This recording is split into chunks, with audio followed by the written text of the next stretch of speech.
देवेंद्रजी फडणवीस त्याला केंद्रबिंदू सापडतात, कारण त्यांच्या आशीर्वादाशिवाय आयुक्त आणि आयुक्त त्यांच्या आशीर्वादाशिवाय माजी सभागृह नेता त्यांनी ठरवून दिलेले आहे.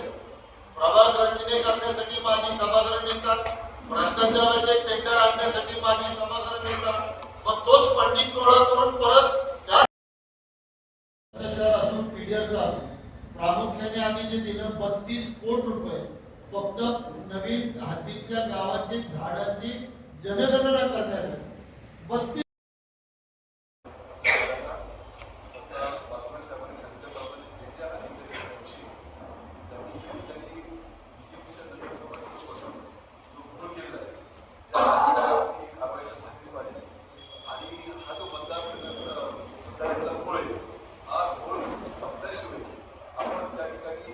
पेपर निवडणूक घेऊन टाका अशी आमची पक्षाची त्या ठिकाणी मागणी राहणार आहे.